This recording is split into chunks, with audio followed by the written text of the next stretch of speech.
Hey everyone, Soranotroxas here, and another week late on a movie review. Talking Incredibles 2. There's actually a reason for this, why most of these reviews are being put out late. It's just a job, man. It's just the job that I'm personally doing is just keeping me from recording videos when I want or when I'm able to, so I'm just trying to do the best I can with the hand that I'm dealt. So right now, unfortunately, I can just record these reviews when I can. Honestly, it's not much to talk about with The Incredibles 2. Pretty much anyone who wanted to see it has saw it. It's been 14 years, they said, pretty much. 14 years since the first film. And I really enjoyed the first film, you know, loved it. It was one of my favorite Pixar films. Not my favorite was Toy Story at the time. But it was up there with one of Pixar's best. I always saw it in, like, you know, as far as the Pixar library, I always saw it as one of the best films. And I think I like this one more. Possibly I guess, more of a related feel to it. There's more of a realistic feel to it. Even, yeah, it's about superheroes, but at the same time, you know, there's stuff in the film that you can definitely relate to, especially the parenting stuff and dealing with kids and all that. And look, I don't go through any of that stuff, but I've seen people who have gone through it, and it's cool to see that. It's very cool how Pixar can get the realisticness of the world, and I like them doing that sort of stuff. I mean, when you have a character, you know, in the film, especially Elastigirl herself, who's drinking hardcore liquor, and it's just like a casual thing, you know, she's just sitting there just twirling the cup, you know, drinking the liquor, and it's like, holy crap, you know, you never thought you'd see Pixar animate that type of stuff, or Disney animate that type of stuff, and it's like, oh, that's very cool, you know. It's just very realistic. The characters just sitting down and just being themselves, and it shows that side, and I really enjoy that. So not much to talk about for this one. I am extremely tired, so I'm not going to go into too much detail about this one. Just going to give you the pros and cons real quickly, and then I'm going to just give my final verdict on it. Pros, pretty much everything. Okay, the animation is good, the music is fantastic. Story-wise, actually, I think story-wise, we're just gonna put one part of the story into the cons, and that's pretty much the villain and the villain's motivation.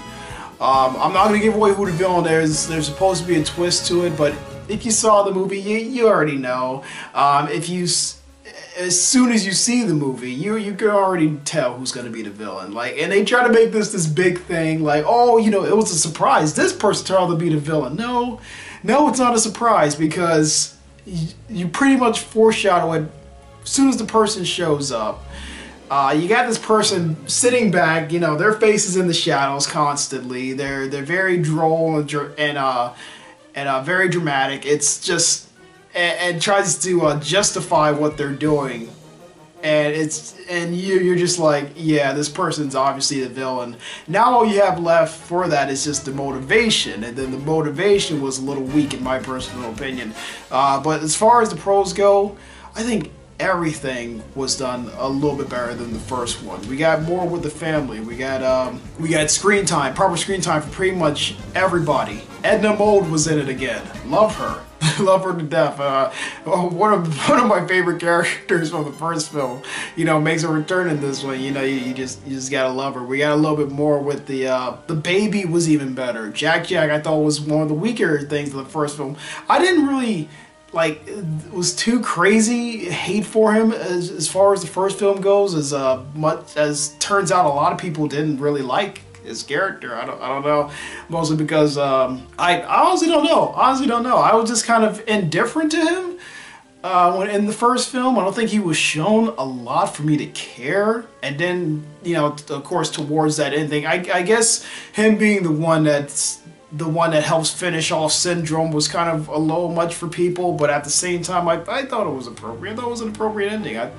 I enjoyed the first film a lot, and you know, I can talk about the first film all I want, but Jack Jack has some really funny. His scenes in here are hilarious. Everything they do with him is this sort of slapstick humor, and it's very funny, and it's so well written. It really is, and everything like that works because it's just them and their lives, and how Mrs. Incredible's job is sort of affecting the rest of the family, or not really affecting everyone too much except for Mr. Incredible, who's really getting the blunt force of all this. And it's just great just to see him trying to be this sort of stay-home dad, and him wanting to be out there and be doing superhero stuff again. Now, going to the con section, I already mentioned it. It's the villain. That's pretty much it, or should I say villains, because the Underminer is never caught in the film. If you see the film, the Underminer is never caught. And this film continues right after the first film. And a lot of people I know was a little skeptical about that. They wanted to be like a sort of, hey, maybe like a 10 years or so later thing, and the kids would be in high school and stuff like that. Jack Jack would be like 10 years old. I mean, that would have been cool if they did that as well.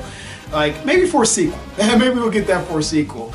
But continuing it after the first film, you think that they would do something with the Underminer, and he is in the film for like the first 5 minutes or so, but they never. There's no resolution to that. They never catch him, which I thought was pretty odd. But whatever. He's just like really forgotten for the rest of the film, and you forget about him too. You're like, oh yeah, there was another villain besides this one that shows up later. Yeah, there was another villain. But like I said before, the new villain and this person's motivation for doing what they do is just like, yeah, that's not, and why they blame the superheroes, that's not really the superhero's fault. That's more on the person's fault who you're trying to get revenge for, who possibly wouldn't care about the situation altogether. Like, if I say two more, that's gonna give something away. But I'll just say this: I think the villain was a little weak. I think the reveal wasn't as big as they thought it was going to be, or the fact of who it was in terms of. Actually, not gonna say that either because that might be giving it away. I don't know. I just didn't really care for the villain all that much. It's just I just wasn't feeling that. I think the only thing that really got me with the villain that was a little creepy was this hypnotizing goggles, and there's like this taking like a computer screen or a TV screen and just using it to sort of hypnotize your victims. I thought that was a little creepy, but I was cool creepy. I was like, okay, that's pretty cool. That's a little creepy, Pixar, but I like it. And yeah, so besides that, I don't really have any other problem with the film. I was a little skeptical about actually doing a review on this because it's not really for me to, nothing bad for me to shake my fist at, or it's just more praise, and it's just more praise. I gotta see more bad movies this year. I seen a lot of good films. I can see more bad movies this year, and I was supposed to go see Jurassic World this weekend, but I'm just so tired. I just want to sleep, man. I just don't have the time to go see Jurassic World. Maybe next weekend I'll do that, and then I'll come back and I'll review that. So we'll probably see that for next weekend. So as far as final verdict goes, it definitely I can give this a 4-star, man. I mean, this is like really up there, and as far as like being more humanitarian, well, more relatable. Like I said, it's a superhero film, and a lot of people might be burnt out on sort of the superhero films, but this one is more down to earth, and it goes with the more family values compared to, like, say, like Infinity War, which is more of like an action superhero film, and it does have that emotional stuff there that's very gripping, like. But comparing it, just saying like, oh, we're just going to throw it in the category of superhero films. No, you should see that there's more to it than this. Like, it's not on the level of Coco now. Like, Coco, favorite film of last year, of 2017. Coco, you're not going to top Coco. That's my favorite Pixar film right now.